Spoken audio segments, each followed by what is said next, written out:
hay sonido. Sí. Buenas tardes. Se oye bien, ¿no? Bueno, pues bienvenidos. Muchísimas gracias por asistir un año más a esta conferencia que organizamos desde la Fraternidad de Laicos Dominicos de Atocha en honor a nuestra patrona Santa Catalina de Siena. Este año contamos una vez más con un invitado pues que da gusto presentar y que todos conocemos. Es Juan Martín Velasco.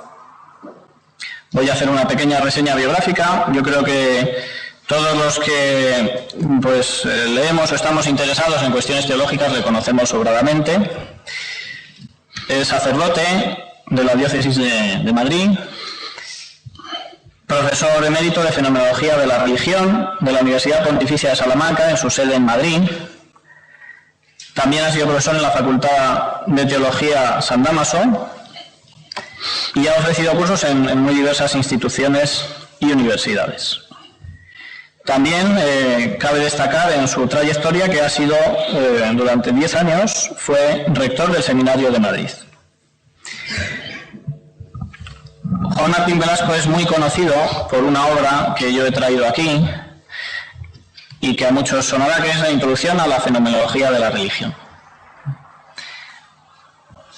Podemos decir que es pues uno de los grandes especialistas en fenomenología de la religión del panorama español y también del panorama internacional. Un especialista en las ciencias de las religiones y en el estudio científico del hecho religioso.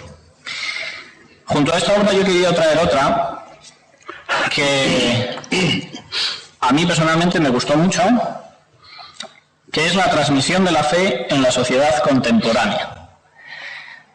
Y he elegido estas dos obras porque, como le comentaba a Juan al comienzo, para mí son el resumen un poco de lo que es su labor. Por una parte, el estudio riguroso y profundo del fenómeno religioso, pero siempre acompañado de una reflexión sobre la realidad concreta que él ha traducido en obras como esta. El título de la conferencia que hemos elegido, Ser cristiano en una cultura poscristiana, responde a una inquietud que ya desde hace muchos años tenemos los cristianos en España y en general en la cultura occidental. ¿Qué es lo que denominamos la crisis de lo religioso y la crisis concreta de la vivencia de la fe cristiana? Una crisis que a veces genera en nosotros cierta frustración, cierta angustia, incluso, como dice Martín Velasco, a veces genera sentimientos de culpabilidad, que hemos hecho algo malo, estamos haciendo algo mal. Frente a todas estas inquietudes o estas preocupaciones, yo creo que las claves que nos puede ofrecer hoy Juan y que presenta en sus obras son muy iluminadoras y nos hacen abandonar esa situación de parálisis que nos puede producir a veces un cambio tan acelerado de la vivencia de la fe cristiana como se ha producido en España en los últimos años. Le recibimos con un fuerte aplauso y yo le cedo la palabra.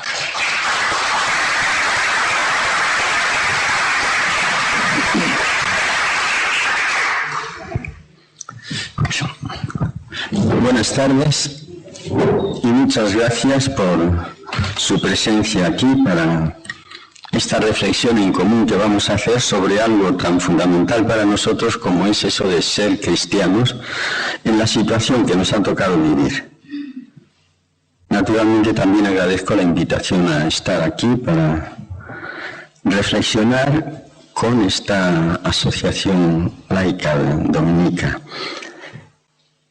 No es la primera vez que estoy en un ambiente dominico, porque he colaborado en muchas ocasiones con Santo Tomás de Ávila, con los dominicos de Valladolid, con no sé cuántos centros. Y sobre todo porque desde hace muchos años en el centro donde lo he enseñado hemos tenido un gran maestro dominico, que sigue enseñando todavía, el padre Felicísimo Martínez, gran amigo y un maestro bien acreditado en teología.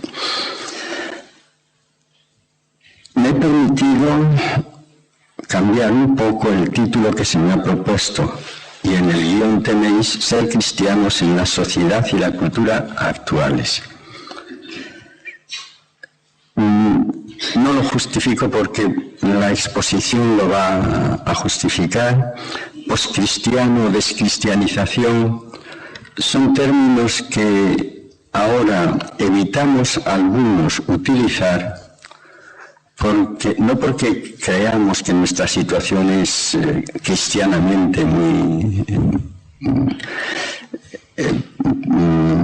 no sé cómo diría, muy positiva, sino porque decir que estamos en el postcristianismo o que nuestros países están descristianizados es suponer que la etapa anterior ha sido una etapa cristiana y por tanto pensar que hemos decaído mucho. Y somos muchos los que pensamos que eso que llamamos etapas cristianas en épocas anteriores no lo eran tanto y que a lo mejor la nuestra no es tan descristianizada como creemos. Con lo que la visión de nuestra situación se hace un poco menos pesimista y nos invita a hacer diagnósticos un poco más esperanzados. Un autor francés que ha escrito mucho sobre el tema, su primer título ya en los años 70 y tantos fue «Se muere el cristianismo», concluía aquel libro diciendo que épocas anteriores que hemos idealizado tal vez no fuesen tan cristianas como creíamos y que la nuestra probablemente Dios no esté tan muerto como dicen muchos. Pero vayamos primero a esta cuestión que me interesa subrayar. ¿Por qué tener en cuenta la situación cuando aquello de lo que tenemos que hablar es ser cristianos? Y parece que ser cristiano se es de la misma manera en todas las épocas. Me parece que hay muchas razones para tener en cuenta la situación. Una primera es que la situación social y cultural influye tanto en las personas, incluso sin que éstas tomen conciencia clara de esa influencia, que con frecuencia uno puede estar preguntándose qué me sucede, encuentro dificultades que no sé de dónde provienen, y enfrentarse con dificultades que proceden del ambiente o de la situación. En ese sentido es bueno identificar esas dificultades que proceden del clima cultural, de la situación de la sociedad, para además poder responder a la pregunta de cómo ser cristianos en ellas. Pero hay una razón más profunda, y es que la situación en la que vivimos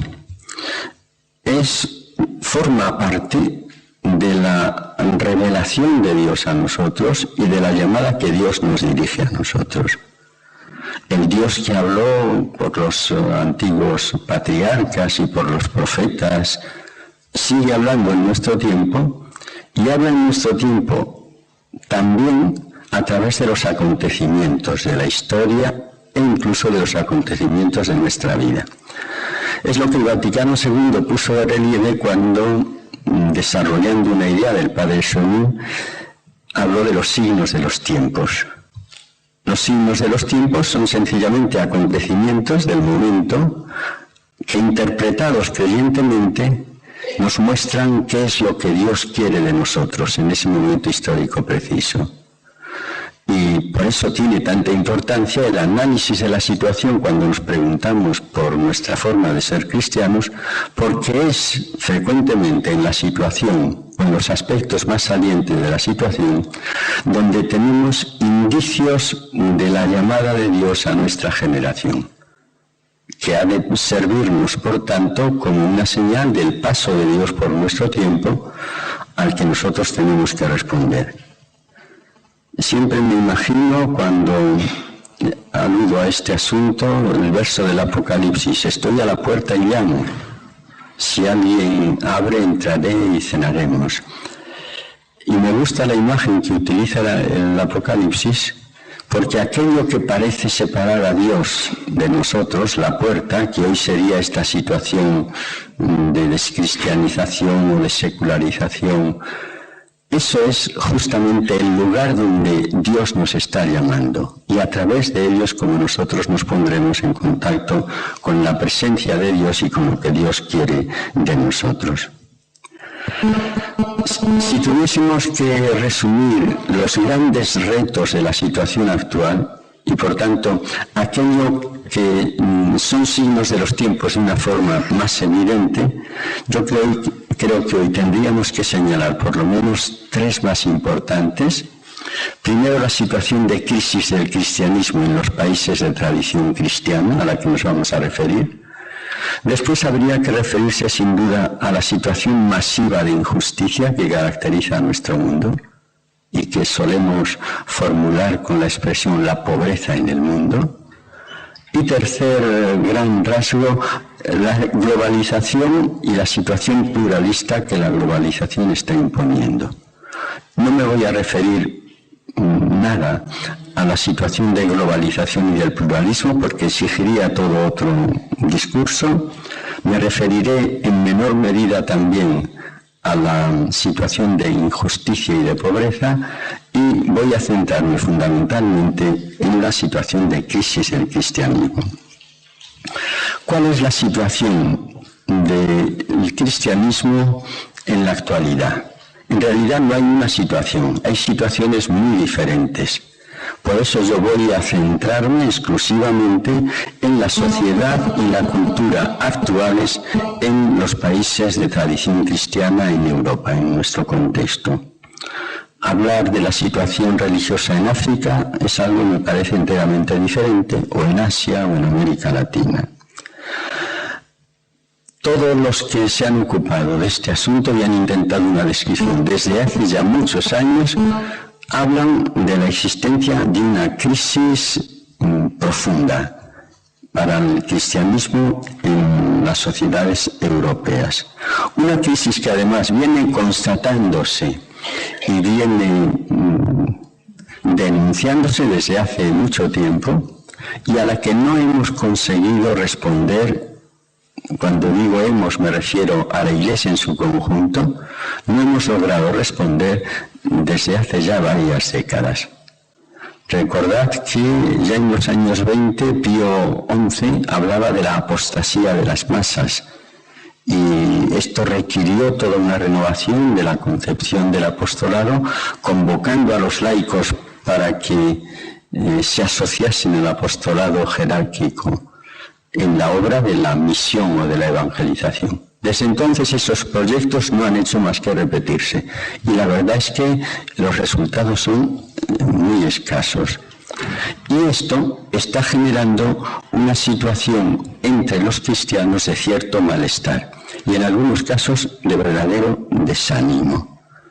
Ya hace bastantes años dediqué un libro justamente al malestar religioso de nuestra cultura, en el que tomaba como punto de partida una expresión del padre Teilhard de Chardin, que hablaba de que algo no va entre el Evangelio y el mundo al que se lo queremos anunciar. Y Pablo VI luego habló como uno de los acontecimientos más graves de nuestro tiempo, la ruptura del Evangelio y la época moderna. La crisis es honda, afecta a muchos aspectos de la vida cristiana. Para hacer alguna claridad me voy a referir brevemente y sin desarrollar casi estos aspectos porque me interesa más el aspecto positivo de mi exposición a unos pocos. Primer aspecto, lo visible del cristianismo, el sistema de mediaciones de la vida cristiana. Es evidente que en todos los aspectos de lo que llamamos las mediaciones del fenómeno cristiano en nuestro caso, se percibe, hasta poder ser constatada y medida por los sociólogos, una crisis profunda. Pensemos, por ejemplo, en las prácticas religiosas. Desde los años 60 para acá el descenso es permanente, el descenso cada vez desciende escalones que le hacen ser más preocupante. Hasta hace poco se hablaba sobre todo de la práctica dominical. Y la práctica dominical es verdad que ha sufrido un descenso formidable. Una de las últimas encuestas de jóvenes hablaban de que los jóvenes que asisten asiduamente, dominicalmente, en forma general, no llegan al 5%. Los que no pisan la iglesia pasan del 70%. Y eso nos indica ya cuál es el estado de la práctica religiosa, para lo que por otra parte no necesitamos a los sociólogos, porque nos basta con observar nuestras asambleas dominicales. Pero decía que se dan escalones. Hasta hace poco tiempo, la práctica religiosa en los países del sur de Europa se mantenía un poco más firmemente que en los del norte debido a dos hechos. La presencia muy importante de la religiosidad popular, que hace que bastantes personas a través de ella tengan contacto con el cristianismo, y el que los ritos de paso se celebraban en estos países solo católicamente, en Italia, en España, en Portugal. El nacimiento, la adolescencia, el matrimonio, las exequias. Pues bien, ya en los últimos años en España se ve que estos ritos de paso ya no se celebran religiosamente en un número muy importante de casos. El año pasado el número de matrimonios civiles fue más elevado que el número de matrimonios por la Iglesia. Y ya son muy numerosos los padres que no bautizan a sus hijos, que no los envían por tanto a la catequesis, lo que lleva a un distanciamiento mucho mayor de esa generación y seguramente de la generación siguiente. Junto a la práctica religiosa, otra mediación importante del cristianismo es la mediación racional, las expresiones racionales que dan lugar a los contenidos de las creencias cristianas. Las creencias cristianas han padecido un deterioro constante, tanto en lo que se refiere a los contenidos de esas creencias, como en lo que se refiere a la firmeza de la adhesión que lleva consigo la fe. Cada vez son más los que creen pero llenos de dudas, y cada vez son más los que, diciendo que creen cristianamente, seleccionan los elementos del credo cristiano que aceptan y rechazan otros por criterios puramente personales. Tercer elemento de la crisis, las conductas éticas. Son numerosísimos los que, considerándose cristianos, no se atienen a las normas éticas de la Iglesia, no solo por la distancia que establece la debilidad de las personas, sino porque son muchos los que consideran que pueden ellos mismos determinar qué es lo que les obliga y no les obliga entre lo que son las normas oficiales de la Iglesia. Y por último, el elemento más deteriorado de las mediaciones cristianas, sin duda, es la institución, la Iglesia como tal, como institución. No hay más que anotar que en algunas de las últimas encuestas la Iglesia aparece como última de las instituciones en cuanto a la valoración de los encuestados. Por ejemplo, en una encuesta de jóvenes por debajo de la OTAN y de las multinacionales, que no son cosas que los jóvenes aprecian mucho precisamente. Todavía quizá más palpable la crisis. Se les preguntaba en una de esas encuestas a los jóvenes dónde se dicen las cosas importantes para tu vida. Y solo un 2,7% hablaban de la Iglesia como ese lugar en el que se les transmitían los mensajes importantes para la orientación de su vida. Quizá el rasgo más definitivo para la crisis de la institución es lo que llaman los sociólogos la desregulación del creer. Y con esto se refieren a este hecho.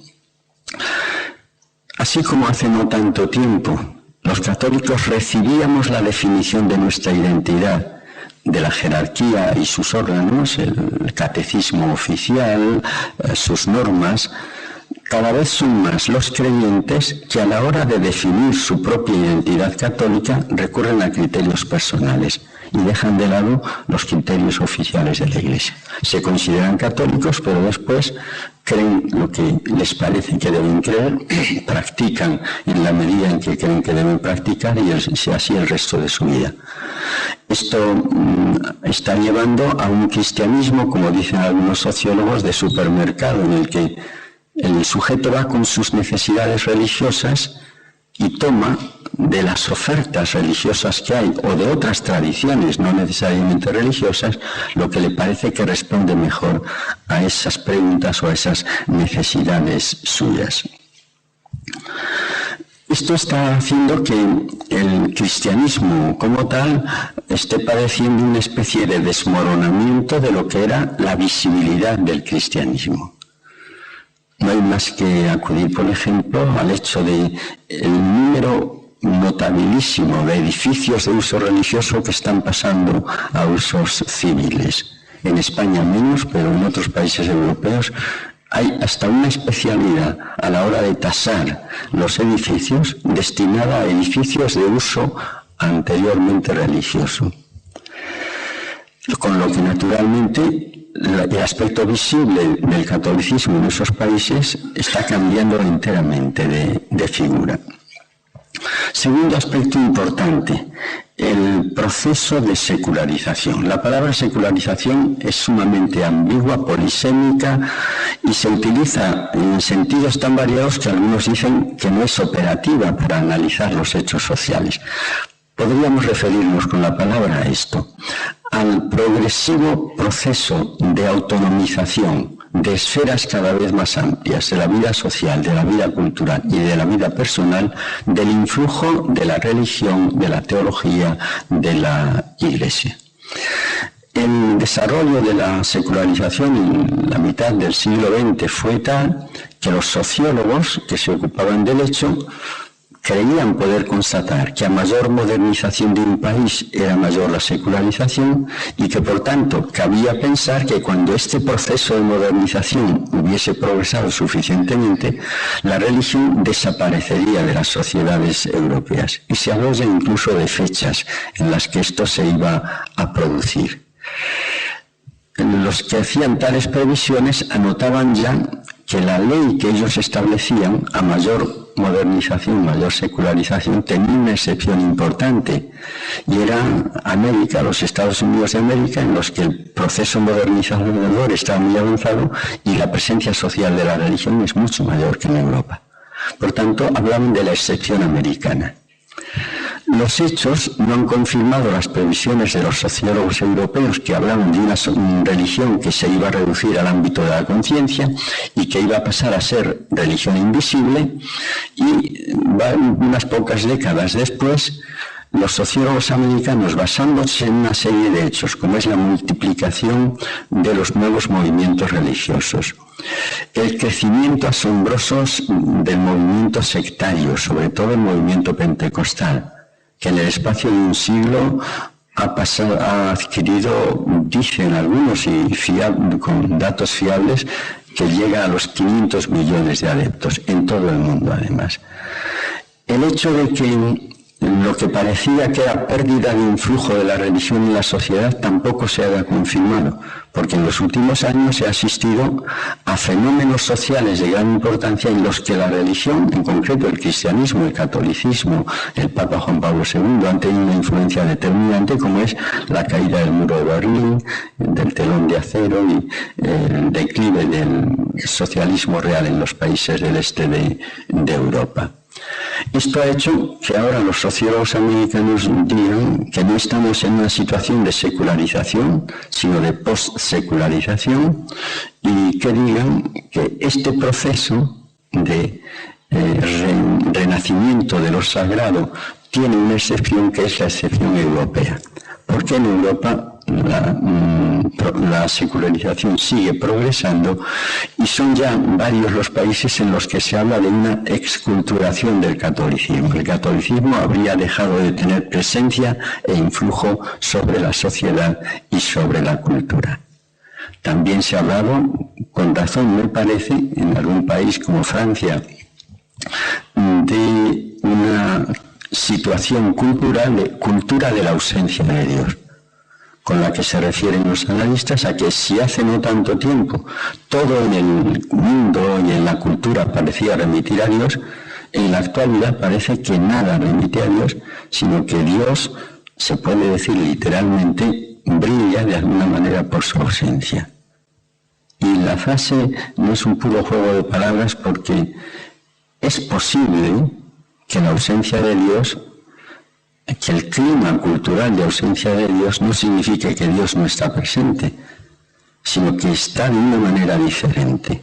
Steiner, en su célebre libro Presencias Reales, hablaba justamente de una presencia de Dios en la cultura actual bajo una forma diferente de la anterior y que en algunos aspectos se podría calificar de ausencia.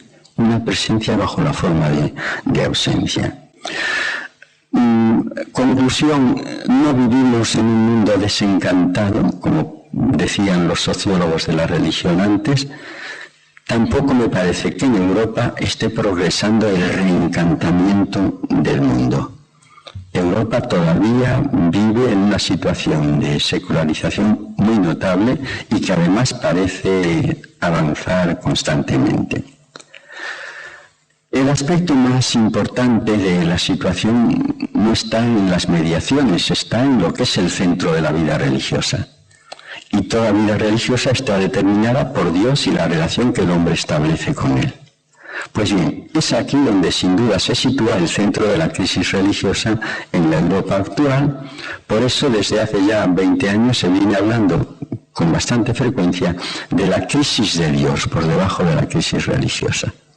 Y lo grave, se dice, en Europa no es que se pierdan las prácticas religiosas o que se deterioren las creencias, sino que lo que está en juego es justamente la presencia de Dios, el reconocimiento de Dios como Dios y la fe, que es el medio por el que los hombres nos encontramos con Dios. Se puede hablar de una crisis de Dios. Venimos hablando de ella hace ya bastante tiempo. Hasta hace no mucho, las autoridades en la Iglesia no concedían fácilmente que esto fuese un hecho. Últimamente el Papa Benedicto XVI, en su viaje a Alemania, ha hablado de ello con toda crudeza y ha llegado a decir que el problema hoy día no es la falta de práctica o el deterioro de las creencias, sino la anemia de la fe de los creyentes. La expresión es del propio Benedicto XVI. Crisis de Dios de la que se puede hablar, creo, si nos fijamos en estos detalles. Primero, el aumento constante del número de los no creyentes, de los que se declaran no creyentes. Segundo, la radicalización que va cobrando la increencia con el tiempo. Si se fijan un poco, en la época del concilio se hablaba sobre todo de ateísmo. Ya a partir de Evangelii Nunciandi, en la década posterior, comienza a hablarse de increencia. El ateísmo al final no es más que una forma de explicación del mundo que no recurre a Dios o que lo rechaza. Estamos en el terreno de la idea o de las ideologías. Cuando se habla de increencia ya se está hablando más bien de actitudes profundas de la persona, en las que la persona se siente mucho más íntimamente implicada. Y hoy día de lo que hablamos fundamentalmente es de increencia, aunque siga habiendo un número que no crece además de ateos y que anda en un porcentaje pequeño en casi todos los países, en torno al 6% dicen en España. Pero es que además la increencia cada vez va cobrando unas formas más radicalizadas que van del rechazo de la religión al no tener la menor preocupación por la religión, a no valorar el fenómeno religioso, a no sentirse motivados para la religión. La indiferencia suele tener un proceso que pasa por la no práctica, la falta de atención, la falta de motivación, la falta de valoración y al final no se tiene sentido para lo religioso, como decía Max Weber de sí mismo, que decía que no tenía oído para lo religioso. Cuando esto se produce, naturalmente la comunicación con esas personas desde el punto de vista religioso se hace prácticamente imposible. Y hoy lo que predomina es la indiferencia, hasta el punto de que si se habla de una tercera parte en nuestro país de no creyentes, el 20 y muchos % son indiferentes y solo un porcentaje pequeño se declaran ateos. La increencia en nuestros días además se está haciendo masiva, no porque sea en todos los países europeos mayoritaria, pero cuando se habla de masiva se quiere decir que afecta a todos los sectores de la población. Por otra parte, tiene una enorme relevancia cultural, de forma que los órganos que crean la cultura y que la difunden casi todos están en manos de no creyentes y por eso rezuman más increencia que fe contra lo que sucedía en otras épocas. La increencia de hoy se presenta en muchos casos como poscristiana. Poscristiana en un doble sentido. Primero porque niega al Dios de los cristianos. Ya lo que se rechaza no es el Dios de los filósofos, como sucedía antes cuando la increencia tenía raíces filosóficas. Ahora lo que se niega o de lo que se reniega es del Dios de los cristianos, pero poscristiana por una segunda razón, porque muchos de los indiferentes dan por sentado que el cristianismo ha tenido vigencia durante siglos, pero que su vigencia ha pasado a la historia. Es una página que ya se ha vuelto y que a la que ya no hay por qué volver. Algunos lo ilustran con dos metáforas. Una es lo que sucede cuando en un lugar ha habido un edificio importante, un monasterio, por ejemplo, que ha caído en desuso, ha sido desafectado y está en ruinas. Si se ven los pueblos alrededor, se ven muchas casas edificadas con las piedras que han sacado de las ruinas del monasterio. El cristianismo hoy es un stock de elementos para hacer otras cosas que aquellas para las que servía. Y es curioso cómo hay efectivamente elementos cristianos que se están utilizando hasta para la publicidad, que es ya un caso extremo. Por otra parte, el poscristianismo sería, dicen algunos, el cristianismo habría sido un andamiaje con el que se ha construido gran parte de lo que ha construido la cultura europea, pero una vez que se ha logrado construir, ya no hay por qué recurrir al andamiaje, se le puede retirar tranquilamente.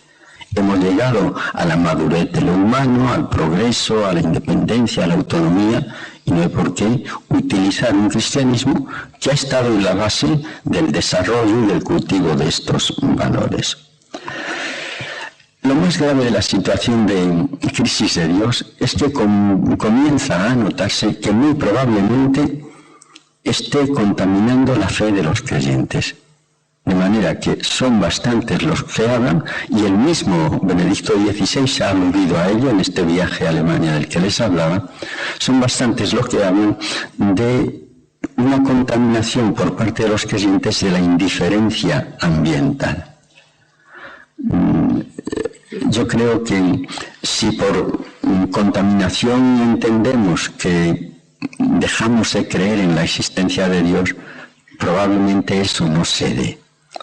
Pero, ¿qué sucede si tomamos como criterio de la fe los criterios evangélicos de la fe? Creer es no estar obsesionado con el mañana, tener esa confianza que el Señor ejemplificaba en los pájaros y los lirios del campo. Diríamos que los creyentes somos creyentes, medida la fe por ese rasero. Si es verdad que ser creyente en definitiva es amar a Dios y a Dios se le ama sobre todas las cosas, medida así nuestra fe, nos atreveríamos a decir que somos creyentes. He leído en un libro precisamente felicísimo sobre la vida religiosa afirmar tajantemente que la crisis de la vida religiosa actualmente no es la institución y su inadecuación con los tiempos o con la cultura, sino que es una crisis teologal, es decir, una crisis de fe. Yo estoy convencido de que esa es una enorme verdad y que muy probablemente hay mucho en el cristianismo actual de herencia, de tradición con la que no se ha roto, pero que tal vez falte mucho, aunque no más que en otras épocas, de un cristianismo personalizado, asumido personalmente en eso que después vamos a describir como la experiencia de Dios.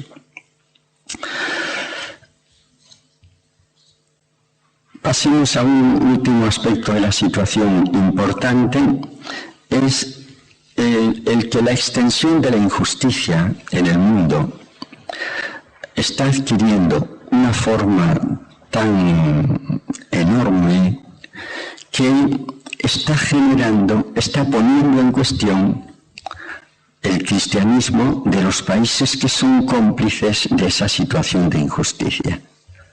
Un autor francés reciente escribió un libro que se tradujo al castellano que se llamaba La tercera muerte de Dios. ¿A qué se refiere la tercera muerte? Él decía la primera, la de Dios en la cruz de su Hijo. La segunda, la muerte de Dios en las páginas de los filósofos, desde Hegel, Nietzsche y tantos otros, Heidegger y tantos otros. La tercera es la que ha tenido lugar en el fango de la historia, en esas manifestaciones enormes del mal que se han producido en el siglo XX. Porque es verdad que nada oculta tanto a Dios como esas manifestaciones masivas del mal. Las dos guerras mundiales, la Shoah o la catástrofe de la exterminación, intento de exterminación del pueblo judío, los muchos genocidios que se han sucedido después, pero por último es que estamos viviendo en una situación de injusticia que condena a la muerte prematura y que hace vivir inhumanamente a 2/3 partes de la humanidad. Y una situación así hace que los que convivimos con ella nos preguntemos en qué medida Dios es Dios para nosotros, vive Dios para nosotros.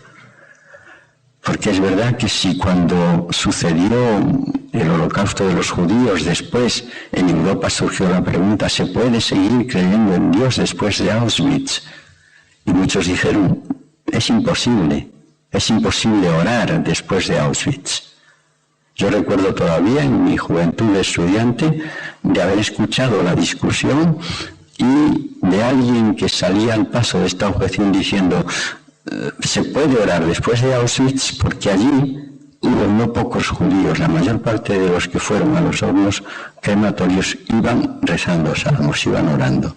Y si ellos oraban, nosotros no tenemos derecho a prescindir de la fe cuando nos enfrentamos con eso que ellos mismos vivieron en sus propias carnes.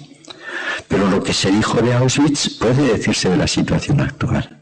Se puede seguir creyendo en Dios en una situación que condena a formas infrahumanas de vida y a muertes prematuras a tantísimas personas. Porque estamos acostumbrados a esas cifras enormes, tantos miles de niños que mueren diariamente y cosas por el estilo. Y fijaos que si planteamos las cosas así, ya no es Glucksmann el que habla de la tercera muerte de Dios, es el Nuevo Testamento. El que no ama no conoce a Dios, porque Dios es amor. Y conocer en los escritos de Juan significa entablar una relación con Él, creer en Él. Probablemente este sea el hecho que más pone en crisis al cristianismo, porque, por desgracia, gran parte de los países cristianos coincidimos con los países que somos al menos cómplices de esa situación. Un último dato que me parece necesario tener en cuenta. Os decía al principio, desde los años 20 del siglo pasado venimos diciendo hay que evangelizar. Años 20 con la acción católica, los nuevos movimientos apostólicos después Francia, país de misión, y la misión de Francia y la misión de París, luego el concilio que sanciona todo este movimiento evangelizador en Alemania y en Francia, después Evangelii Nunciandi de Pablo VI, luego la nueva evangelización de Juan Pablo II y recientemente Benedicto XVI nos llama a una nueva evangelización. ¿Por qué tantas llamadas están cayendo en el vacío? ¿Por qué seguimos haciendo lo mismo que hemos hecho y no somos capaces de ponernos, las comunidades cristianas, en estado de misión? Probablemente, y es una pregunta, o más que una pregunta, se está convirtiendo en una condición que a muchos cristianos nos atormenta. Probablemente es que esté sucediendo, que si en los años 40 se descubrió que Francia era país de misión y un poco antes que Alemania era país de misión, a lo mejor ahora lo que estamos descubriendo es que la Iglesia es país de misión. Es decir, que en la Iglesia hay una crisis de fe muy profunda que está requiriendo, por tanto, una respuesta a la misma profundidad. Esto es lo que ha hecho esto, y la crisis de la transmisión de la fe a las generaciones jóvenes es lo que ha hecho que desde hace unos años, ya bastantes, 20 o 30, se venga preguntando muchas personas por el futuro del cristianismo en Europa. Y la verdad es que la pregunta se hace casi necesaria cuando vemos el envejecimiento de la población de los católicos en Europa, cuando vemos el envejecimiento y el descenso numérico drástico de los agentes de pastoral en el cristianismo, vida religiosa y clero, en una religión en la que religiosos y clero tienen gran parte de la responsabilidad de mantener la fe del resto del pueblo de Dios.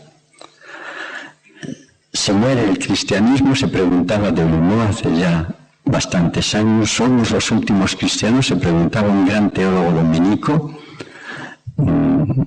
en los años, al principio del siglo XXI. Somos se refería a los cristianos adultos de nuestra generación en Europa y en Canadá, de donde él procedía. Aunque no hubo un desarrollo de este tema, la mayor parte de los autores que se han planteado el problema suelen coincidir en la respuesta. Y la respuesta es: una forma de cristianismo está desapareciendo, el cristianismo cristiandad, el cristianismo gran iglesia, con un poder y una influencia muy notable en la sociedad. Ese cristianismo está desapareciendo a ojos de vista, pero también es verdad que en casi todos los países de Europa surgen pequeñas comunidades numéricamente poco importantes, pero con una mayor vitalidad cristiana que la que tenía el cristianismo de masas que se está hundiendo. Y a partir de este hecho son muchos los que piensan: un cristianismo está desapareciendo, pero si se cultiva el cristianismo minoritario hacia el que nos encaminamos y se logran formas de cristianismo que estén de acuerdo con la cultura en la que vivimos, muy probablemente el cristianismo europeo, numéricamente muy inferior, se revitalice y salga purificado de la crisis que estamos padeciendo. ¿Cómo leer esta situación? Os lo decía al principio, a mi modo de ver, como un signo de los tiempos. Y un signo de los tiempos significa que debemos ver en ella una llamada del Espíritu a nuestra propia generación, una llamada que por una parte pone de relieve los defectos de nuestra vida cristiana. Es curioso como, si miramos hacia los ateos, nos damos cuenta como el Dios que niegan es el Dios representado falsamente por los creyentes durante mucho tiempo. Hablamos de la indiferencia. ¿Y si la indiferencia se debiera a que durante mucho tiempo se ha invitado a la práctica cristiana a personas que muchas veces no eran verdaderos creyentes, con motivaciones fuertes como el miedo a los novísimos, la muerte, el juicio, el infierno, o con motivaciones de otro estilo, con premios que se tenían si se cultivaba la práctica religiosa debidamente? Cuando las personas se han quitado encima ese miedo, han abandonado el cristianismo sin la menor nostalgia hacia él. Y eso nos está invitando a pensar y vivir el cristianismo, a purificar, de otra manera, a purificar nuestras imágenes de Dios, a purificar nuestra vida cristiana. Pero más que esto, yo creo que la situación nos está reclamando una respuesta al mismo nivel de profundidad al que se está planteando la crisis. Y que es ahí donde está lo más positivo de la situación. Hoy ya tenemos la ventaja de que a la crisis tal como la hemos descrito no se va a responder sencillamente mejorando aspectos externos del cristianismo, celebrando en las lenguas vernáculas, mejorando el lenguaje de la teología y de la catequesis, cambiando determinadas estructuras de la Iglesia, que es necesario cambiar, desde luego, pero solo con cambios de este estilo difícilmente se va a responder a una situación que es situación de crisis de Dios. Desde los años 60, el padre Rahner lanzó una sentencia que hemos repetido 1000 veces. El cristiano del mañana, decía él, ¿será místico o no será cristiano? Será místico significaba hará la experiencia de Dios o no podrá seguir siendo cristiano. Esto se entendió en un primer momento como que, faltos de los apoyos sociales y culturales, había que personalizar el cristianismo para que el cristianismo pudiese continuar. Pero el padre Rahner era más profundo, se refería más a algo que ya el Nuevo Testamento dice. En esto consiste la vida eterna, en que te conozcan a ti, único Dios verdadero, y a quien enviaste, Jesucristo. Es que no hay cristianismo si no se desarrolla el elemento místico del cristianismo. Y por eso el futuro del cristianismo depende de que se desarrolle la veta mística de lo cristiano. De manera más gráfica todavía, Juan Bautista Metz ha dicho: a la crisis de Dios solo se responderá con la pasión de Dios o con la pasión por Dios. Pasión en el doble sentido de entusiasmo por Dios, ese entusiasmo que genera una fe viva, y pasión en el sentido de saber soportar, sufrir ese silencio de Dios que caracteriza nuestra época, esa especie de ausencia de la que hablábamos al principio. Pero esto que venimos repitiéndolo desde hace 40 o 50 años, si somos sinceros, no está siendo acogido por las comunidades cristianas. Y la verdad es que hemos progresado en los últimos años muy poco en el desarrollo del elemento místico del cristianismo. ¿A qué se debe esta falta de seguimiento de algo que, por otra parte, teóricamente todos entendemos? Yo creo que las razones son muchas. Me voy a referir a unas pocas muy brevemente enunciadas. Primera, si observamos la pastoral de la Iglesia ha sido sobre todo una pastoral de mantenimiento de las prácticas religiosas. ¿Qué hemos venido haciendo durante todos estos años de atrás? Insistir en que se acuda a los oficios religiosos, en que se cumplan los mandamientos, se pertenezca activamente a la Iglesia, ofreciendo los servicios religiosos que pueden conducir a eso. Pero ¿dónde en la Iglesia hemos desarrollado una pastoral mistagógica, como dicen los entendidos? Es decir, que se dirija fundamentalmente a despertar la fe de los que nos llamamos creyentes, a alimentar esa fe, a hacerla crecer, a reavivarla. La verdad es que, si somos sinceros, tenemos que reconocer que en eso somos terriblemente pobres. La Iglesia y la Iglesia jerárquica.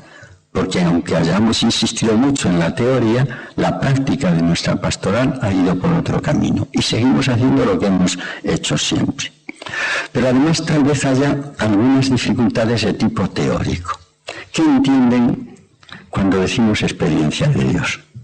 En algunas ocasiones en que he podido desarrollar esto más interactivamente, me ha llamado la atención que con la expresión experiencia de Dios muchos entendían tener experiencias fuertes de Dios. Y cuando hablaban de experiencias fuertes querían decir esas experiencias cumbre con una repercusión sobre el psiquismo, sobre lo afectivo enorme, que hace que uno viva eso como un hito en su vida, hasta ese momento después. Experiencias de conversión, como la de García Morente en los años 30 en París, o como la de Narciso Yepes, por hablar de los conversos españoles, o la de Maritain o la de Peggy en Francia, tantos conversos como ha habido. Como eso se da poco en la biografía de las personas, muchos dicen, pues eso se da a quien Dios se lo concede, y como a mí no me lo ha concedido, pues yo no soy capaz de la experiencia de Dios. Es una forma de entender la experiencia de Dios a la que no le falta algún fundamento, pero que ni mucho menos puede tomarse como norma de lo que es la experiencia de Dios. Otra dificultad, pero no me detengo en esta porque estoy seguro de que la tenemos superada, Como la palabra experiencia habla de un contacto sensible con la realidad de la que se hace la experiencia, y de Dios no se puede tener una experiencia de este estilo porque Dios es invisible, a Dios no le ha visto nadie jamás, pues decimos, si es que esa experiencia es imposible y por tanto no hay nada que hacer en relación con la experiencia de Dios. O decimos, ha habido quien ha hecho la experiencia de Dios en ese sentido, como los patriarcas, Abraham, Moisés, los profetas, como los primeros discípulos, como los grandes místicos. Los que no estamos en ninguna de esas categorías, pues, somos incapaces de la experiencia de Dios. Y a veces se ha justificado esto con el recurso a un evangelio que hemos escuchado en el tiempo de Pascua hace unos domingos. Porque me has visto, Tomás, has creído. Bienaventurados los que sin ver crean. Eso ha hecho pensar a muchos que había dos caminos hacia Dios. El camino de los que ven y el de aquellos que no viendo se ven reducidos al hecho de creer lo que los otros dicen. Como si hubiese dos cristianismos. El cristianismo de los que se encuentran personalmente con Dios y el cristianismo por procuración de los otros, que dependen de lo que los otros les digan. Hoy sabemos perfectamente que la frase del resucitado Tomás no se puede interpretar así. Primero porque no hay nadie que haya visto a Dios. Tomás tampoco. San Juan de la Cruz, mucho antes que los escrituristas, que ahora son unánimes en esto, decía, María Magdalena y los discípulos no vieron al resucitado y por eso creyeron, sino que creyeron y por eso vieron. Quiero decir, no hay dos caminos para Dios, el de la fe y el de la experiencia. La experiencia, si lo es de verdad, la fe, si lo es de verdad, requiere experiencia. El padre de Lubac decía, la fe tiene vocación de experiencia. Y otro teólogo alemán, la fe necesita experiencia.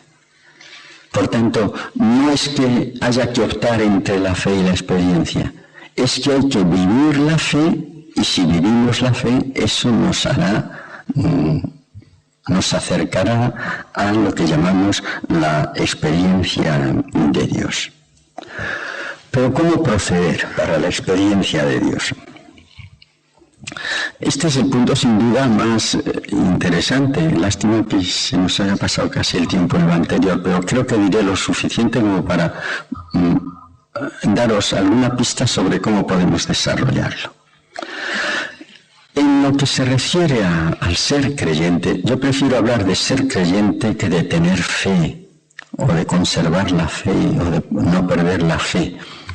Parecería que la fe es algo que se nos da, que recibimos, que conservamos, que no perdemos y que con eso ya la tenemos asegurada.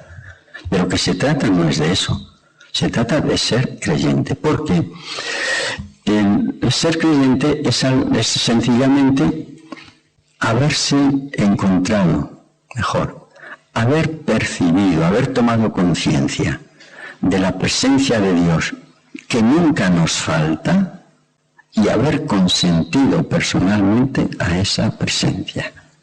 Y cuando ese paso se da, lo que se produce es una transformación radical del ser de cada persona. Se pasa a ser creyente.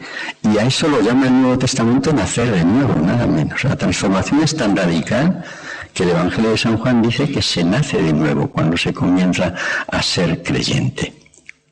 ¿Qué pasos lleva consigo el ser creyente? El primero es anterior a nosotros. No es cuestión de apretar los puños y decir, ahora lo consigo, voy a creer, voy a hacer el esfuerzo supremo. El camino de la fe comienza con los pasos que Dios da hacia nosotros y que hacen posibles los pasos nuestros hacia Dios. Y hay un primer paso que Dios ha dado y está dando permanentemente hacia cada uno de nosotros. Lo podríamos decir de tantas maneras, pero lo voy a resumir en una frase del Nuevo Testamento. ¿Quién es ese Dios en el que creemos en el Nuevo Testamento? Por una parte es alguien a quien no ha visto nadie jamás, a quien el hombre no puede ver y seguir en vida. Es la realidad absolutamente trascendente a nosotros. Y cuando decimos absolutamente trascendente, queremos decir no que esté muy alejado. Trascendente quiere decir que solo podemos llegar a Él trascendiéndonos a nosotros mismos. Que Él no es objeto de ningún acto nuestro. No podemos verlo, está claro. No podemos imaginarlo. Prueben a imaginarse a Dios. Y vean cómo en cuanto lo hayan hecho, necesitarán romper esa imagen. Pero tampoco nos podemos hacer una idea de Dios. San Agustín decía expresamente, ¿comprendiste? ¿Has entendido lo que dices cuando dices Dios? Pues eso no es Dios. Porque Dios no cabe en ideas humanas. Pero entonces, ¿cómo se puede llegar a ese Dios absolutamente trascendente? Porque ese Dios absolutamente trascendente es la presencia permanente que nos está haciendo ser. Lo dice el Nuevo Testamento también. En Él vivimos, nos movemos y existimos. Y San Agustín, en una de las mejores descripciones de lo que significa Dios para nosotros, decía, Dios es lo más elevado que lo más elevado de nosotros mismos, totalmente trascendente. Y al mismo tiempo, lo más íntimo a nosotros que nuestra propia intimidad. Porque en Él vivimos, nos movemos y existimos, porque Él es nuestro creador. Que no es que nos creara al principio del tiempo, al principio de nuestra vida, sino que nos está manteniendo en el ser permanentemente. Por eso todos estamos agraciados con la presencia de Dios. Dios no está lejos de ninguno de nosotros. Dice San Pablo inmediatamente antes de decir que en Él vivimos, nos movemos y existimos. Con esa presencia estamos dotados todos los humanos. Recuerdan un salmo, retiras tu aliento a todo lo que vive y vuelven al polvo.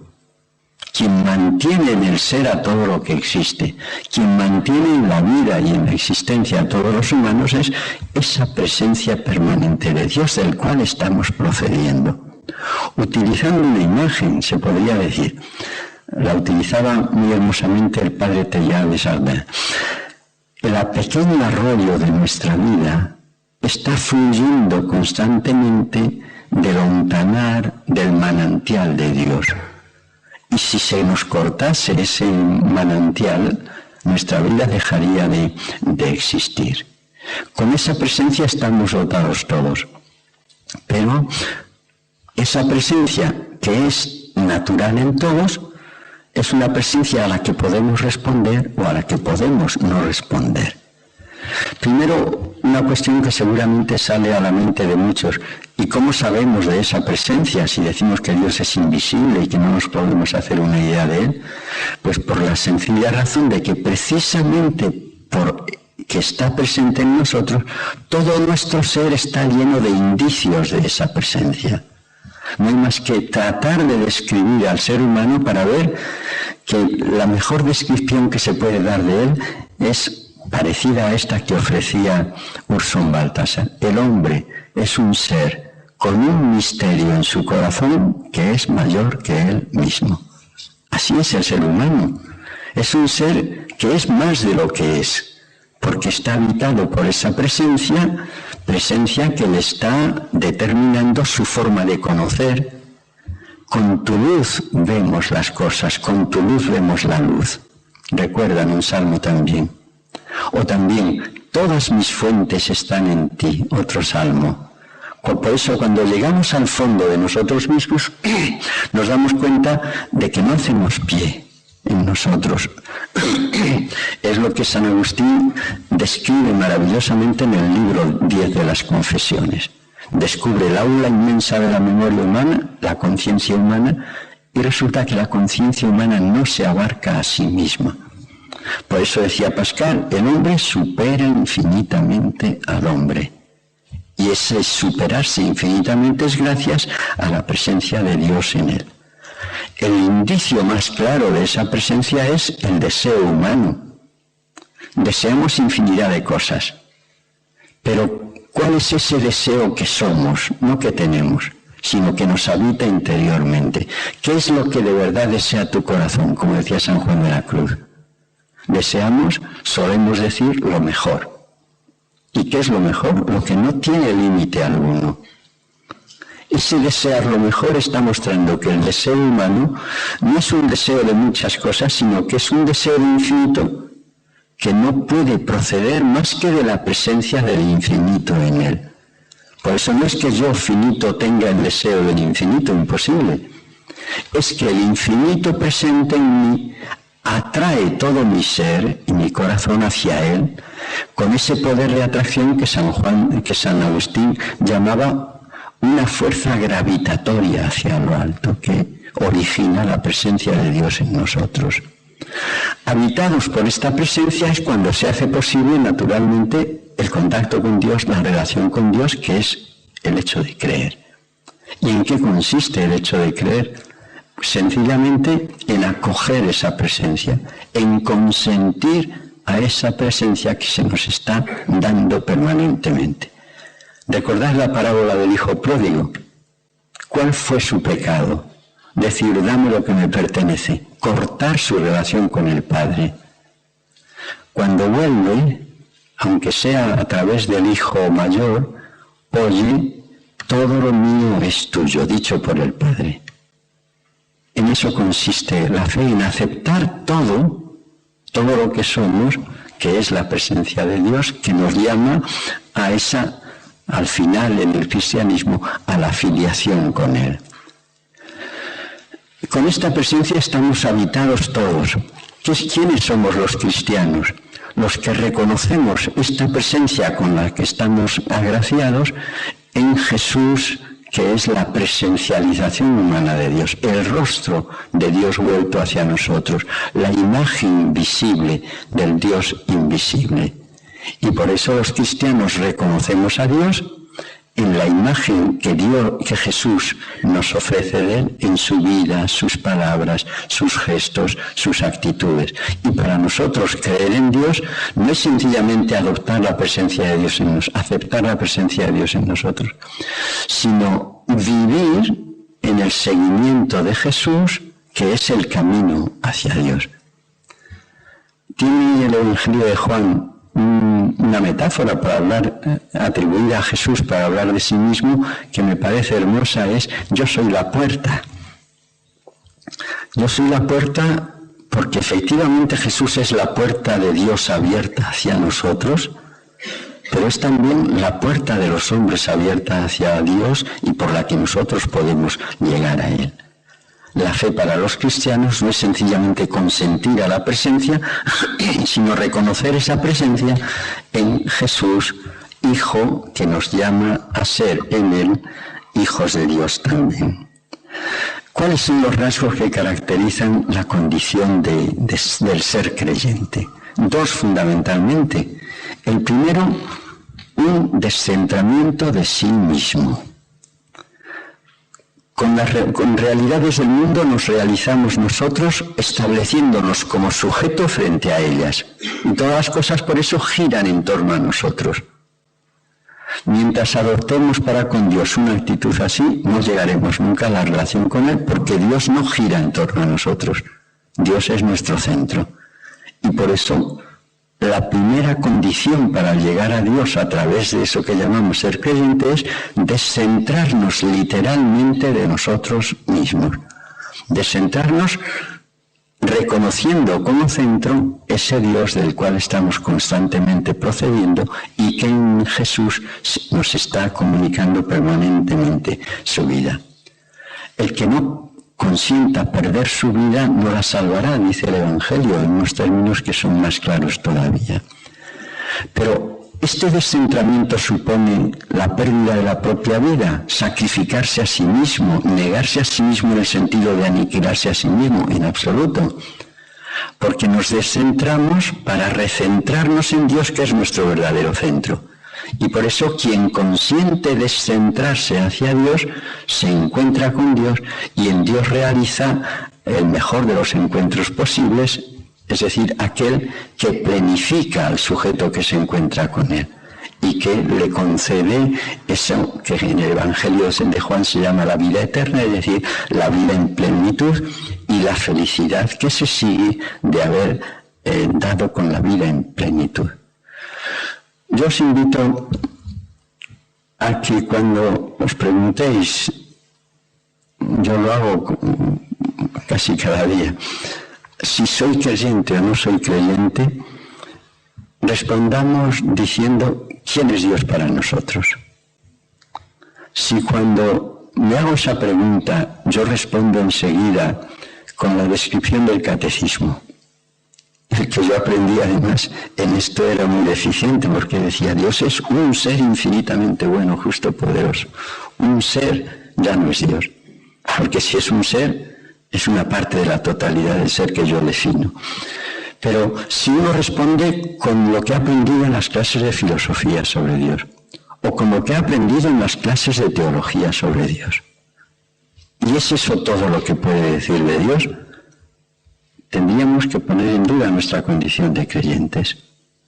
Si cuando nos preguntamos si somos quién es Dios para nosotros, podemos decir, Dios es la perla preciosa, que cuando se la encuentra vale la pena vender todo lo que se tiene con alegría por adquirirla.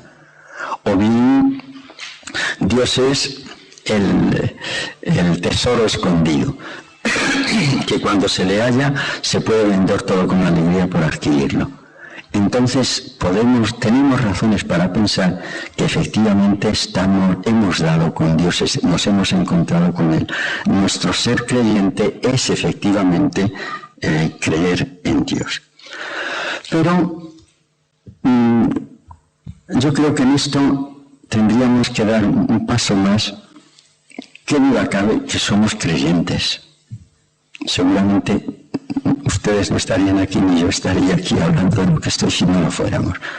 Ni nos viéramos como nos vemos en las celebraciones de la Eucaristía, ni nos consideraríamos cristianos y además dominicos como ustedes. Somos creyentes, pero hay muchos grados en ese ser creyente. Lo que nos hace dar el paso hacia la fe es la conversión. Pero todos los maestros espirituales han distinguido grados en la conversión. Y todos han distinguido una primera conversión que se puede ir viviendo cuando uno ha nacido cristiano, porque le han bautizado enseguida, ha crecido cristiano en su familia, ha mantenido el contacto con la Iglesia. Y cuando le preguntan si es cristiano, casi lo ofende. Pues claro que lo soy. Y lo es, y es por tanto creyente en alguna medida. Pero los maestros de la vida espiritual hablan siempre de la necesidad de una segunda conversión. En la segunda conversión ya no se trata tan solo de creer que Dios existe, que eso es muy fácil pero no salva. Recordad a la carta de Santiago, ¿crees que Dios es uno? También los demonios lo creen y se estremecen. Hay un segundo momento, eso que llaman la segunda conversión, que es ese paso en el que uno cae en la cuenta de lo que significa efectivamente aceptar a Dios como centro de la propia vida. Y cae en la cuenta de que aceptar eso es que Dios pase a ser efectivamente el centro de la vida y que toda nuestra vida gire en torno a Él. Es como si, han dicho algunos, como si la fe en sus primeras etapas le diésemos a Dios algo del usufructo de nuestra vida y en el segundo paso le diéramos la vida entera. Santa Teresa tiene en los capítulos 8, 9, 10 de su vida, describe muy bien esta situación, el paso de alguien que ya es cristiano, como era ella, a la segunda conversión. Dice, todo eran por mi parte esfuerzos por llegar a ser de Dios del todo, pero no lo conseguía. Y vivíamos en una situación bien lastimosa, porque por una parte no disfrutaba del mundo porque se daba cuenta que tenía que renunciar a él para ser verdaderamente lo que pretendía ser, y por otra parte se daba cuenta de que tampoco disfrutaba de la unión con Dios porque se le impedía la afición a las cosas del mundo. Hasta que se dio cuenta de que de lo que se trataba era no de muchos esfuerzos, sino de entregar a Dios la disposición de su alma, hasta que me di a ti toda. Cuando se hace la entrega de sí mismo, entonces la vida cambia por completo. Entonces estamos ya en la órbita de Dios, entonces Dios es el centro de nuestra vida, y a partir de ahí todo cambia. Y a partir de ahí sucede la maravilla que es ser creyente, y que está descrita con mucha viveza en el Nuevo Testamento. ¿Cuál es la primera bienaventuranza del Evangelio? No es bienaventurados los pobres, es bienaventurada tú porque has creído. La bienaventuranza primera es la bienaventuranza del creer. Bienaventurados los que sin ver crean.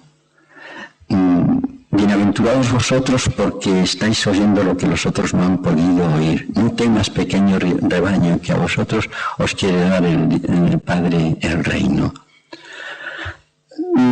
Dar ese paso es lo que generalmente nos cuesta trabajo, y dar ese paso es lo que nos impide que la fe sea una fe experienciada, realizada efectivamente.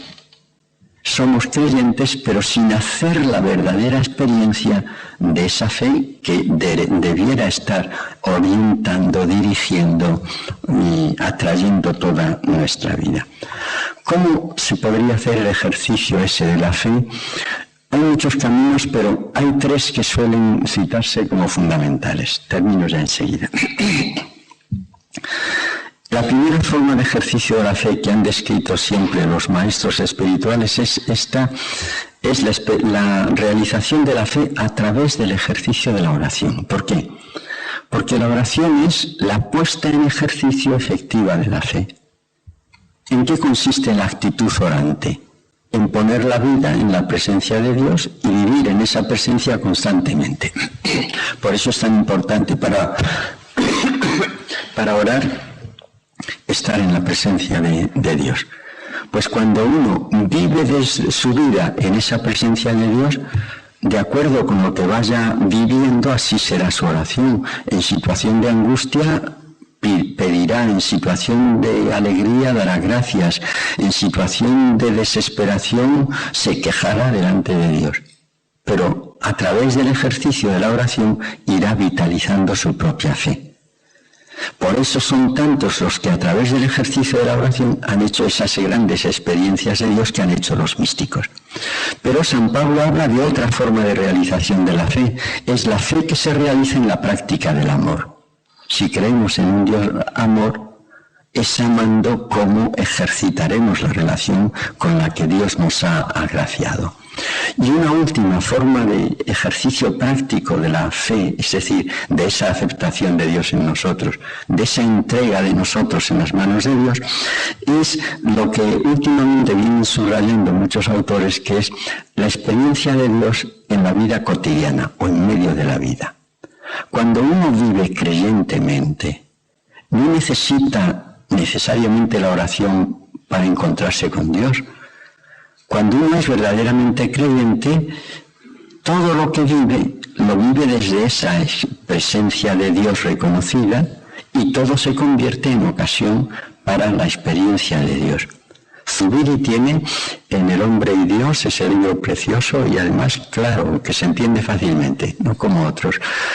Tiene unas páginas hermosas sobre lo que es la experiencia de Dios en medio de la vida. Comer, llorar, reír, tener hijos, puntos suspensivos en los que cabe toda la vida. Si eso se hace divinamente, dice él, es estar haciendo la experiencia de Dios. Yo prefiero a divinamente creyentemente. Si creyentemente vivimos, en cada paso de la vida diaria nos encontramos con Dios, hacemos la experiencia de Dios, porque nuestra vida ya está en esa relación reconocida por Dios. Y termino, cuando hemos dado este paso hacia la fe, entonces no nos tenemos que preocupar de evangelizar. Evangelizamos sencillamente por el hecho de ser creyentes. ¿No recuerdan el Evangelio? Vosotros sois luz, vosotros sois sal. Para iluminar con nuestra fe no tenemos más que ser lo que somos, creyentes. Para sazonar el mundo y evitar que se corrompa, no tenemos más que ser lo que somos, ser creyentes. Nos bastará solo estar en contacto con la sociedad en la que vivimos, meternos en la masa para transformarla. Pero la transformaremos sencillamente por el hecho de ser creyentes. Es lo que decían los apóstoles, que les prohíben hablar de Jesús y siguen hablando de Él porque dicen, lo que hemos visto y oído no lo podemos callar. Cuando hemos tocado el verbo de la vida, como dice la primera carta de Juan, de eso daremos testimonio, casi sin darnos cuenta de ello. O como decía San Pablo, ay de mí si no evangelizo. Después de haberse encontrado con el Señor, el evangelizar era para él una necesidad. Y aquí lo dejo porque me he extendido más de la cuenta. Muchas gracias.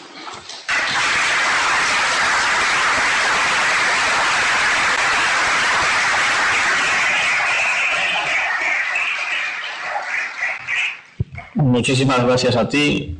No sé si os habéis dado cuenta de cómo hemos pasado de la frialdad del análisis a la calidez de la experiencia mística, como nos ha hablado Juan, que verdaderamente resulta emocionante y muy iluminador. Tenemos un tiempo de preguntas. Os pido, como siempre, por favor, preguntas concretas para que todo el que quiera preguntar pueda hacerlo y para que el ponente pueda responder con claridad o aclarar lo que se desee. Aunque Ignacio habla de preguntas, yo os diría que son muy bienvenidas las aportaciones de todo tipo. Sí. Buenas tardes. Buenas tardes. No sé, tenemos un micrófono, a ver si funciona. Buenas tardes.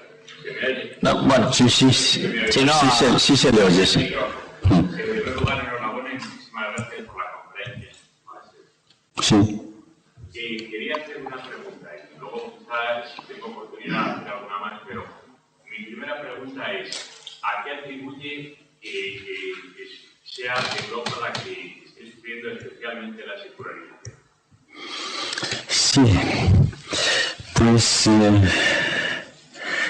no es fácil de responder, porque iba a decir por qué ha sido el primer continente cristianizado y tiene una larga historia de cristianismo y una historia que no toda ella ha sido de progreso en la vida cristiana, sino que ha pasado por etapas de un cristianismo notablemente desfigurado.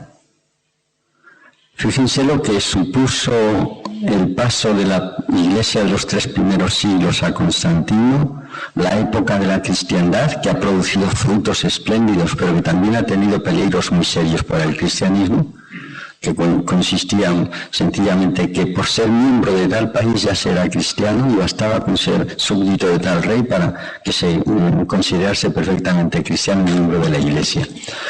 Seguramente también porque es Europa la primera que ha pasado por el proceso de modernización y la crisis que ese proceso de modernización ha llevado consigo. No porque la modernización sea un peligro para la fe, sino porque la modernización se ha hecho en unas condiciones que han llevado consigo ese peligro.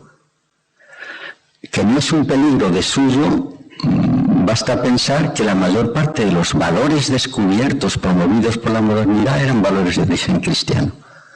Pero la forma en que se los ha promovido, primero con la oposición de la Iglesia, que veía en ellos especies de peligros para ella misma, y después la forma en que se los promovía como si fuesen efectivamente contrarios al cristianismo, ha llevado a que la modernización haya sido un factor de descristianización considerable, de hecho en Europa, en la historia de los países de Europa. Y luego además porque la modernización tal como se ha desarrollado, los frutos de la modernización han producido unos efectos verdaderamente catastróficos para la fe. Pienso,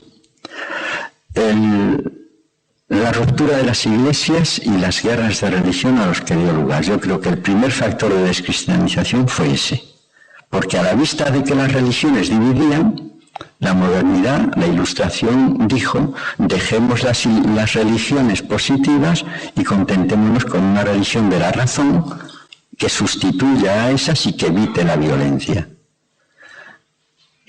Ahí hay una causa intraeclesial importante de la descristianización. Pero después se desarrolla la modernidad y la modernidad lleva consigo una sociedad como la que tenemos actualmente, con unas condiciones de vida que hacen notablemente difícil el tipo de hombre indispensable para ser creyente. Recuerden que hace muy pocos años se escribió un manifiesto contra la muerte del espíritu, donde donde se llegó a la conclusión de que el desarrollo concreto de la modernidad y la posmodernidad ponía en crisis el ser espiritual. Sin ser espiritual no hay ser religioso.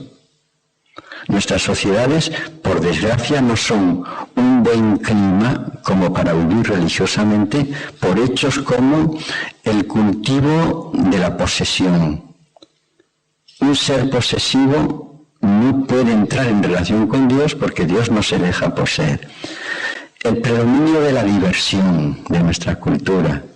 Parece que nos pasamos el día ocupados para no pensar en nosotros mismos, como denunciaba ya Pascal. Desde esa situación en la que nos situamos en la superficie de nosotros mismos, no nos podemos encontrar con Dios, porque con Dios nos encontramos del alma en el más profundo centro, como decía San Juan de la Cruz.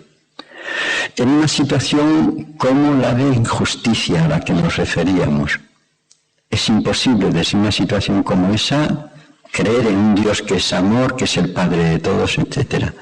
Ya veis que hay una serie de elementos que, convergentes, explican que en el continente en el que se ha producido todo este desarrollo se esté produciendo ahora la crisis del cristianismo. Por otra parte, y termino, se observa cómo en los otros continentes, pero en los sectores, las grandes ciudades, en que se está extendiendo la cultura de la modernidad y de la posmodernidad europea, están entrando en la misma crisis en que entramos nosotros.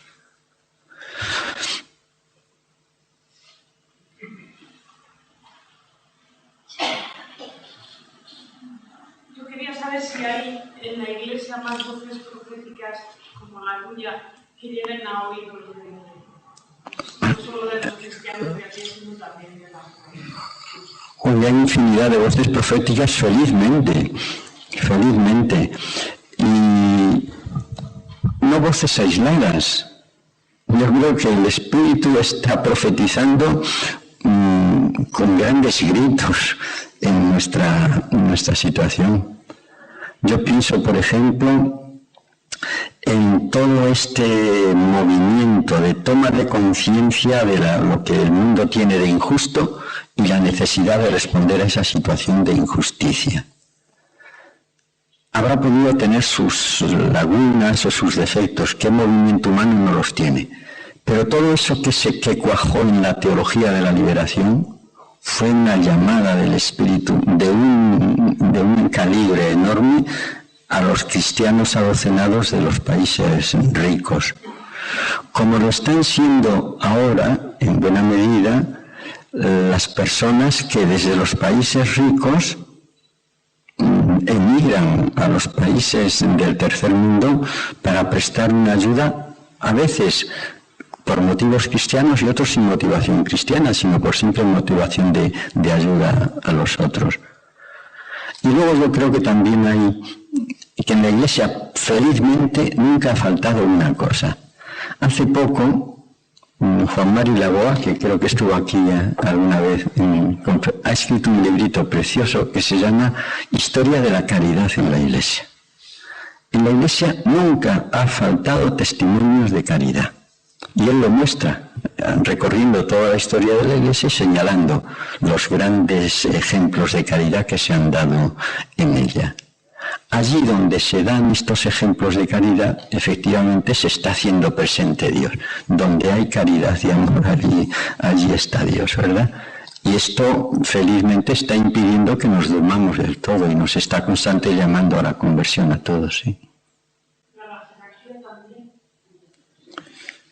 Bueno, perdón. Llevo escuchando 8 y 10 años un tema que no acabo de aclararme, y es el tema de la espiritualidad. Yo entiendo claramente, como tú lo has explicado, esa aceptación, esa acogida de Dios en el interior, y si quieres mostrándolo en la obra de hermano.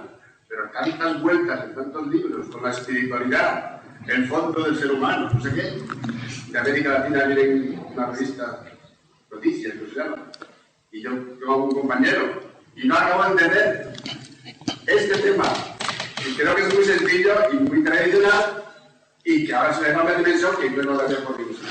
El término espiritualidad. Bueno. Términos evangélicos, punto. Bien.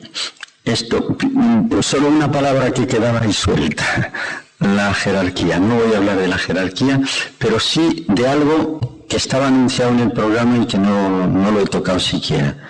Yo creo que es indispensable para responder a la crisis la conversión de las personas, pero también estoy convencido de que es indispensable la reconversión de las estructuras de la Iglesia y que sin esa reconversión de las estructuras nuestro testimonio no va a brillar. Porque a veces la estructura es una especie de celemín que está apagando la fe de tantos creyentes. ¿Cómo habría que orientar esa reestructuración? Tenemos principios clarísimos en el Vaticano II. Y creo que con que fuésemos fieles al Vaticano II, podríamos transformar la Iglesia en el sentido que es necesario para que el testimonio de la fe se haga presente en el mundo. Y luego la espiritualidad, que yo creo que es un tema que merece atención por sí mismo. Yo he aludido al manifiesto contra la muerte del espíritu que escribió Álvaro Mutis y que es algo que se viene produciendo en Europa desde principios del siglo XX. A medida que iba desarrollándose la modernidad y en la manera en que lo ha hecho, iban surgiendo voces que decían: no es este el camino para llegar a una cultura digna del hombre. Primero Bersón: hay que insuflar un alma en la civilización científico-técnica para que ésta nos lleve a la catástrofe. Luego Gabriel Marcel, después Friedman, luego Fromm, Tener o Ser y tantísimos otros. ¿Qué ha pasado? Pues que hemos desarrollado mucho lo científico, lo técnico y lo económico, y hemos desarrollado en la misma medida lo ético y lo relativo a los fines y lo espiritual, y por eso hemos llegado a la situación de nihilismo que han constatado los filósofos de finales del siglo XIX y del siglo XX. Y naturalmente que eso pone en peligro la espiritualidad del ser humano. Que esta situación no es satisfactoria para los hombres está clarísimamente manifestada en el hecho de que por todas partes están levantándose voces contra esta reducción del hombre a lo puramente material. Voces de todo tipo, en el interior de las iglesias y fuera de las iglesias también. Y una de las cosas características de los últimos años, aunque tiene precedentes antes, es que están surgiendo espiritualidades al margen de las religiones. Hasta hace poco tiempo, las religiones monopolizaban la espiritualidad, hasta el punto de que se hablaba de espiritual solo para cosas religiosas, ejercicios espirituales, padre espiritual y cosas así. Desde hace ya unas décadas se está comenzando a hablar de religiosidades laicas, o de no de laicos, ¿verdad?, sino religiosidades, espiritualidades no religiosas. En la mejor enciclopedia que hay sobre espiritualidad hoy día es Espiritualidad Mundial, de 25 volúmenes. Los dos últimos están destinados a espiritualidades no religiosas y enumera una larga lista de espiritualidades. Pues bien, la situación es, por tanto, terriblemente ambigua. Por una parte, necesidad de espiritualidades que hace que broten las búsquedas espirituales por otra parte, y por otra parte, una cultura y una civilización que hace muy difícil el vivir espiritualmente. Y en esa situación, ¿cuál podría ser la respuesta de los cristianos? Yo creo que los cristianos tenemos en nuestras manos una respuesta sumamente valiosa, que es la espiritualidad cristiana, sencillamente. ¿Cuál es la esencia de la espiritualidad cristiana? Primero, que es teónoma, es decir, que tiene su centro en el reconocimiento de Dios. El centro de la espiritualidad cristiana es teologal, es la fe, la esperanza y la caridad. Pero segunda característica, que este centro se desgrana después en unas actitudes que están perfectamente manifestadas en la vida de Jesús, en Jesús y en su vida. Por lo que la espiritualidad cristiana la podríamos resumir en una espiritualidad teologal del seguimiento de Jesús. Decir del seguimiento de Jesús naturalmente lleva consigo que lo espiritual no se identifique con lo religioso ni con lo cultico, sino que tenga una dimensión ética indispensable y que lleve consigo la necesidad del desarrollo de la justicia. como dirían algunos actualmente. Mística, sí, pero mística de ojos abiertos. Ojos abiertos a los sufrimientos, a los males de nuestro tiempo y de compasión para con sus víctimas. Y si unimos esas dos cosas, me parece que tendríamos un buen esquema en el que alojar los distintos rasgos de la espiritualidad cristiana.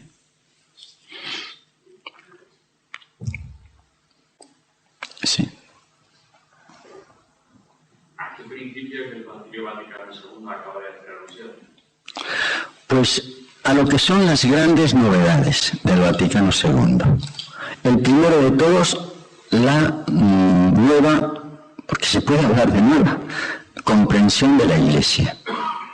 Esa que se produjo desde el momento en que en lugar de hablar de la Iglesia, hablando primero de la jerarquía, se comenzó hablando del pueblo de Dios, misterio de comunión y pueblo de Dios, y después emanando de ese pueblo de Dios los distintos ministerios, que ya no son intermediarios entre Dios y el pueblo de Dios, sino que son ministerios al servicio del pueblo de Dios, entre los cuales se cuenta eso que llamamos muy mal la jerarquía. Digo muy mal porque la palabra jerarquía no está en el Nuevo Testamento, poder sagrado. ¿Cuál es la forma del ejercicio de los que en la Iglesia tienen una tarea? El servicio, lo decía Jesús. Yo estoy en medio de vosotros como el que sirve. Y por tanto, la forma de ejercicio de los ministerios es el servicio a la comunidad. Bien, pues primero eso. Pero después, ese punto tan importante que es que la Iglesia se realiza en las iglesias particulares y en las comunidades que forman las iglesias particulares, cuya comunión constituye la Iglesia universal. Antes pensábamos que lo primero era la Iglesia universal y que luego esta tenía delegaciones por el mundo, cuando lo que forma la Iglesia universal son las distintas iglesias particulares y las comunidades que componen esas iglesias particulares.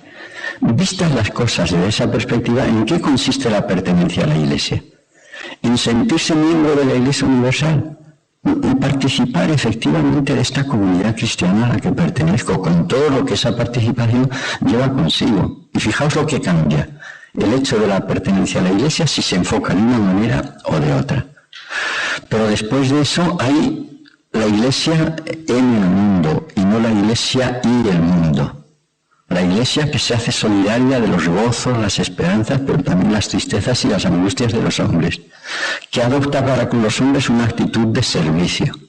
La Iglesia que busca la unidad de todos los cristianos, no haciendo que todos vuelvan a la Iglesia católica, sino buscando la convergencia hasta hacia donde Dios quiera, pero el ecumenismo entendido de una manera enteramente diferente. Después, la Iglesia en la que los laicos forman parte activa de esa Iglesia y no son los súbditos de la jerarquía, con todas las consecuencias que eso llevaría, por ejemplo, también a la hora, recuerden que de los laicos se dice que por el hecho de estar bautizados participan de la misión profética de Cristo. No es que la jerarquía delegue en ellos para que hagan tal o cual cosa. Y vistos así los laicos, ¿qué sucede con el estatuto de las mujeres en la Iglesia? Que son parte activa de la Iglesia y sujetos de responsabilidades como los otros. Y en eso habría muchísimo que avanzar. Esos son algunos de los principios, pocos, pero se podrían enumerar más. Cuando tú conoces algo de un diseño desde la ONU, en instancias de arriba, para destruir la Iglesia Católica, a mí me lo han contado una cierta autoridad eclesiástica de mi zona, y eso se ve un poco en ciertas películas, etcétera. Pero esto lo he oído con estos oídos. Sí. En ambientes clericales madrileños. Yo soy reacio a achacar nuestros males a peligros externos y a campañas exteriores. Soy reacio a eso. Es más, iba a decir una pequeña barbaridad. Casi me olvidaría de que hubiese campañas contra la Iglesia porque nos despertarían. Yo tuve un profesor excelente en Lovaina, el mejor quizá de todos, era Jacques Leclerc. Y era amigo de Spaak, que fue un presidente de la OTAN o director de la OTAN, un hombre muy influyente en Europa, agnóstico, pero que apreciaba mucho a este hombre por su valía, que era un cura belga. Y Spaak, en una de esas recepciones en las que se encuentra con Leclerc, le dice: mire, si en algo yo pudiese ayudarle y que sea de su interés, no deje de decírmelo. Y le dijo Leclerc: una pequeña persecución, por favor. Porque a lo mejor nos venía bien. Yo no creo que haya proyectos de ese estilo, ¿eh? No, o me resulta muy difícil creerlo. En otra escala he oído muchas veces, y eso sí lo he oído, que los gobiernos de tal o cual signo en España querían descristianizar a España. A lo mejor querían quitar ciertos privilegios a la Iglesia. No creo que en sus proyectos estuviera eso. En todo caso, no es eso lo que ha causado la crisis del cristianismo. Somos en gran parte nosotros y las circunstancias históricas en las que vivimos, me parece.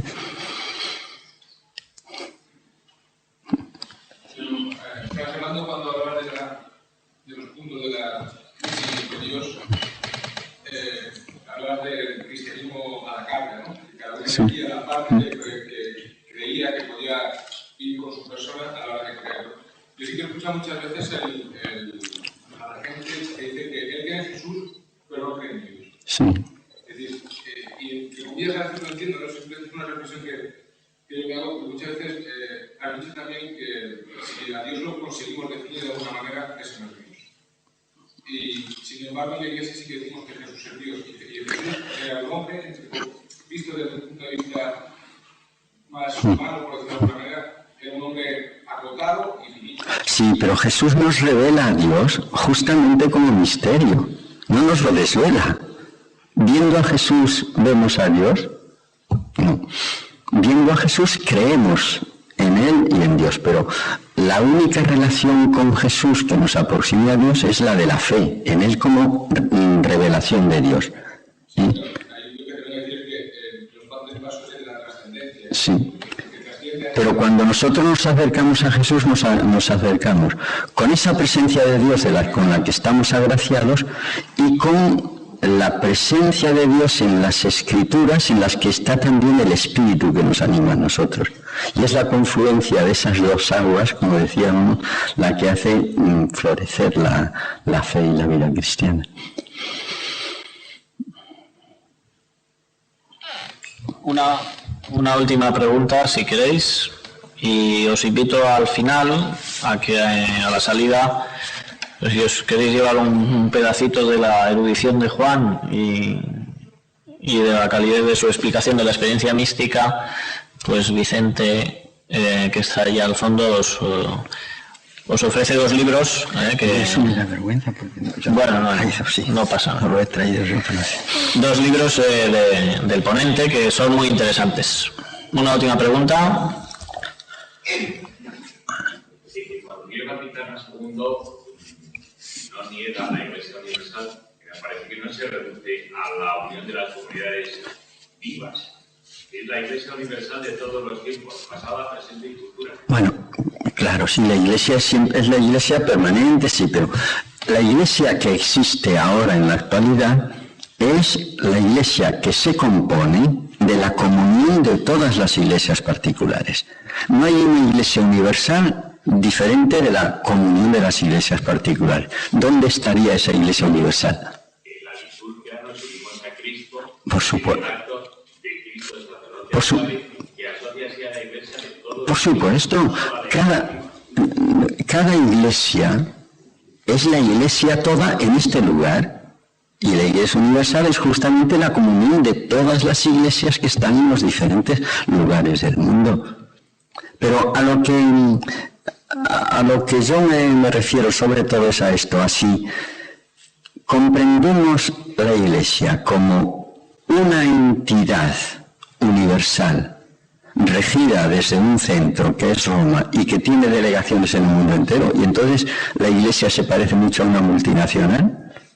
O si entendemos tal como dice el número